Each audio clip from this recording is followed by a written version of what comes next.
श्री गणेशाय नमः। श्री हरिओम। श्री कृष्णाय नमः।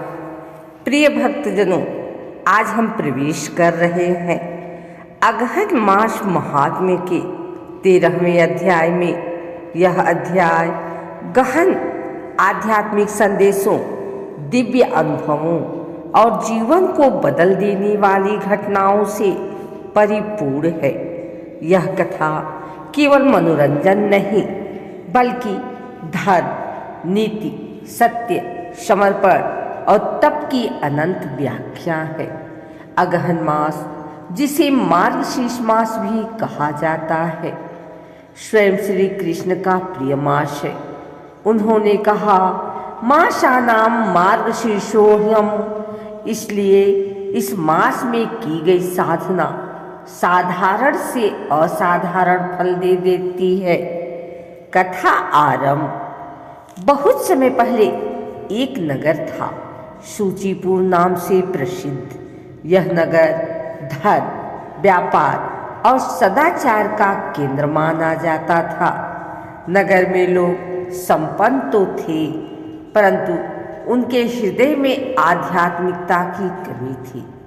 भौतिक सुख होते हुए भी मन में शांति नहीं थी। इसी नगर के बाहर एक सघन वन था, हरे भरे वृक्षों से परिपूर्ण, जहाँ शांति के मधुर स्वर गुंजित होते थे। उसी वन में एक गृहस्थ साधक रहता था, जिसका नाम था धवल। धवल न तो सन्यासी था, न ही पूर्णतः गृहस्थ। वह एक ऐसा साधक था जो जीवन के दोनों पक्षों को संतुलित करता था, परिवार भी संभालता था और आध्यात्मिक यात्रा भी करता था। धवल का मन बचपन से ही ईश्वर भक्ति में लगता था। उसके पिता भी एक विद्वान ब्राह्मण थे, जिन्होंने उसे वेद, शास्त्र, पुराण और उपनिषदों का अध्ययन कराया था। परंतु धवल का जीवन एक प्रश्न पर अटका हुआ था। सच्चा धर्म क्या है? केवल पूजा करना या जीवन में कुछ विशेष करना? धवल मन ही मन विचलित रहता था। उसे लगता, यदि भगवान का मार्ग इतना सरल होता तो सब लोग मुक्त हो जाते। अवश्य ही ईश्वर का मार्ग गहन, कठिन और तपस्या योग्य होगा। इन्हीं विचारों के कारण वह प्रतिदिन जंगल में गहरी साधना करता, परंतु मन की उलझनें उसकी ध्यान में बाधा बनती। एक दिन धवल ने नदी के किनारे ध्यान किया। नदी का जल शांत था, किंतु उसके मन में तूफान था। धवल की आंखें बंद थी, पर हृदय में असमंजस भरा हुआ था। हे प्रभु, मैं कौन सा मार्ग चुनूं? मैं कौन सा कर्म करूं? मैं किस तरह आपकी कृपा का पात्र बनूं? जैसे जैसे प्रश्न बढ़े, मन और बेचैन होता गया। तभी उसे एक आवाज सुनाई दी, धीमी गूंजती हुई, जैसे सब दिशाएं एक साथ बोल उठी हो। धवल, यदि तुम्हें सत्य चाहिए तो अगहन मास में साधना करो। यह मास तुम्हें वह देगा जो संसार के किसी तीर्थ में भी नहीं मिलेगा। धवल चौंक उठा। उसने आंखें खोली, पर सामने कोई नहीं था। फिर भी आवाज की गंभीरता से उसके मन में संकल्प जगा दिया। अगले ही दिन से अगहन मास प्रारंभ हो गया। धवल ने अपने घर में अगहन मास के नियमों का पालन करना शुरू कर दिया। ब्रह्म मुहूर्त में स्नान, तुलसी पूजा, गीता का पाठ, गाय की सेवा, ब्राह्मण सत्कार, अन्नदान। घर वाले भी उसका उत्साह देखकर प्रेरित होने लगे। उसकी पत्नी सुधा भी अत्यंत धार्मिक थी। उसने भी धवल के साथ व्रत, नियम और ब्रह्मचर्य का पालन करना स्वीकार किया। लेकिन धवल के लिए असली साधा वन में थी। वह प्रतिदिन गहरे जंगल में जाता, और ध्यान करता। उसके मन में केवल एक ही इच्छा थी, सच्चा धर्म जानना। अगहन मास का 13वां दिन था। चंद्रमा अपनी स्फटिक सी रोशनी बिखेर रहा था। वातावरण शांत था। धवल ध्यान में बैठा था। अचानक हवा का झोंका उठा, वृक्षों की पत्तियां सरसराई और एक दिव्य प्रकाश उसके सामने आया। उस प्रकाश से एक दिव्य पुरुष प्रकट हुए। उनका शरीर तेजोमय था, नेत्र कमल की पंखुड़ियों जैसे, और मुख पर गजब की शांति। धवल ने तुरंत समझ लिया, ये कोई सामान्य मनुष्य नहीं, अवश्य ही कोई देव पुरुष है। धवल दोनों हाथ जोड़कर, हे प्रभु, आप कौन हैं? दिव्य पुरुष ने मुस्कुराकर कहा, धवल, मैं धर्म का दूत हूँ। तुम्हारी तपस्या से प्रसन्न होकर देवलोक ने मुझे भेजा है। धवल की आंखों में श्रद्धा के आंसू आ गए। प्रभु, मुझे सच्चा धर्म बताइए, मैं किस मार्ग पर चलूं? दिव्य पुरुष बोले, सत्य धर्म वही है जिसमें न किसी को दुख हो, न किसी का अहित हो, न कोई प्राणी तुम्हारी वजह से रोए। फिर उन्होंने कहा, परंतु धवल, धर्म केवल दया नहीं, धर्म केवल पूजा नहीं, धर्म केवल दान भी नहीं। धर्म 3 गुणों से पूर्ण होता है, दया, सत्य और कर्तव्य। यदि इन तीनों का संगम हो जाए तो ईश्वर स्वयं मनुष्य के पीछे चलने लगते हैं। धवल मंत्रमुग्ध हो गया। दिव्य पुरुष ने कहा, धवल, धर्म का ज्ञान पाने के लिए तुम्हें 3 परीक्षाओं से गुजरना होगा। यदि तुम उत्तीर्ण हो गए तो अगहन मास की कृपा से तुम्हें दिव्य दर्शन प्राप्त होंगे। धवल के मन में उत्साह और भय दोनों थे। उसने कहा, प्रभु, मैं तैयार हूँ। तभी दिव्य स्वर लुप्त हो गया और वह पुनः शांत हो गया। धवल को पता भी नहीं था कि उसकी परीक्षा उसी क्षण से शुरू हो चुकी है। अगले दिन धवल वन में जा रहा था। तभी उसने एक घायल हिरनी को तड़पते देखा।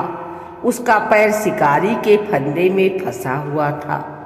धवल को देर होने का भय था, क्योंकि वह आज विशेष साधना करने वाला था। परंतु उसने मन ही मन सोचा, यदि मैं इस प्राणी की पीड़ा नहीं समझूंगा तो भला ईश्वर मेरी पीड़ा क्यों समझेंगे। धवल ने अपने नियमों से ऊपर उठकर हिरनी की देखभाल की, फंदा कटा, उसे पानी पिलाया और सुरक्षित स्थान तक पहुंचाया। उसके मन में अजीब सी शांति आ गई, लेकिन वह नहीं जानता था कि दूर खड़े दिव्य पुरुष उसे देख रहे थे और मुस्कुरा रहे थे।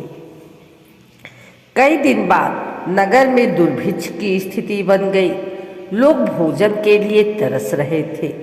धवल ने अपने घर में अनाज संग्रह किया हुआ था, जो कई दिनों की साधना के बाद जुटा था। एक विधवा वृद्धा उसके घर आई और बोली, बेटा, क्या थोड़ा भोजन मिल सकता है? धवल ने अपनी थैली की ओर देखा। वह भोजन उसके उपवास और साधना के लिए जरूरी था। यदि वह वृद्धा को दे देता तो उसकी तपस्या टूट सकती थी। पर धवल ने सोचा, मैं ईश्वर पर विश्वास करूंगा, जो धर्म के लिए त्याग करता है उसका भरण पोषण स्वयं नारायण करते हैं। उसने अपनी पूरी थैली वृद्धा को दे दी। उस क्षण आकाश से मधुर स्वर गूंजा, धवल, तुमने सत्य धर्म का पालन किया है। एक दिन नगर में आग लग गई। लोग बदहवास भागने लगे। धवल ध्यान करने जा रहा था। उसे वन पहुंचने में देर होना पसंद नहीं था, परंतु आज उसके सामने कर्तव्य खड़ा था। उसने बिना सोचे दौड़कर कई बच्चों को आग से बचाया, लोगों की मदद की, पानी पहुंचाया और अपनी जान की परवाह न करते हुए दूसरों को बचाया। उसने मन में सोचा, ध्यान तो फिर कभी हो जाएगा, पर किसी का जीवन दोबारा नहीं मिलेगा। आज धवल ने अपने कर्तव्य को सबसे ऊपर रखा। रात को धवल जब थका हुआ बैठा, वही दिव्य प्रकाश उसके सामने प्रकट हुआ। धर्मदूत ने कहा, धवल, तुमने सभी 3 परीक्षाएं उत्तीर्ण कर ली, दया, सत्य, कर्तव्य। अब तुम्हें वह प्राप्त होगा जो अगहन मास के सबसे महान साधकों को भी दुर्लभ होता है। धवल ने श्रद्धा से सिर झुका दिया। अचानक आकाश विभोर हो गया, चारों ओर प्रकाश ही प्रकाश फैलने लगा। हवा में सुगंध फैल गई, वन के सारे प्राणी शांत हो गए, मानो समय स्वयं रुक गया हो। उस दैवी प्रकाश से एक दिव्य रूप प्रकट हुआ। 4 भुजाएं, नीला शुभ्र शरीर, पीतांबर, शंख, चक्र, गदा, पद्म और मुख पर अनंत सौम्यता। स्वयं श्री नारायण प्रकट हुए। धवल स्तब्ध हो गया, आंसू बह निकले। वह तुरंत प्रभु के चरणों में गिर पड़ा। प्रभु, मैं धन्य हो गया, मुझे आपका दर्शन कैसे मिल गया? भगवान बोले, धवल, तुमने अगहन मास का सही पालन किया है। केवल पूजा नहीं, केवल जप नहीं, बल्कि सच्चे धर्म का आचरण किया है। जो अपने कर्म से ईश्वर को खोजता है, उसे ईश्वर स्वयं खोजकर मिल जाते हैं। धवल की आत्मा आनंद से भर गई। भगवान बोले, धवल, अगहन मास में 3 कार्य सबसे पवित्र माने गए हैं। दया, प्रत्येक प्राणी में ईश्वर का दर्शन करो। सत्य, परिस्थिति कैसी भी हो, सत्य का साथ मत छोड़ो। कर्तव्य, धर्म का सबसे पहला रूप है अपना कर्तव्य निभाना। जो मनुष्य इन तीनों को जीवन में उतार लेता है, उसे मोक्ष, भक्ति और शांति तीनों फल एक साथ मिलते हैं। फिर भगवान ने धवल को वरदान दिया, जहाँ जहाँ इस अध्याय की कथा सुनाई जाएगी, वहाँ मैं स्वयं उपस्थित रहूँगा। सुनने वाले सभी भक्तों को शांति, समृद्धि और धर्म का मार्ग मिलेगा। धवल नतमस्तक हो गया। भगवान नारायण अंतर ध्यान हो गए। धवल का जीवन बदल चुका था। अब वह न केवल साधक था, बल्कि धर्म, दया और कर्तव्य का साचा उपदेशक बन गया। नगर के लोग भी उससे प्रेरित हुए। धवल ने अगहन मास की महिमा पूरे नगर में फैलाई। लोगों ने अपने जीवन में दया, सत्य और कर्तव्य के मूल अपनाए। शुचिपुर नगर पुनः समृद्ध और शांतिपूर्ण बन गया। अंत में कथा कहती है, जो भक्त अगहन मास महात्म्य के 13वें अध्याय को श्रद्धा और भक्ति से सुनता है, उसका जीवन दिव्यता से भर जाता है।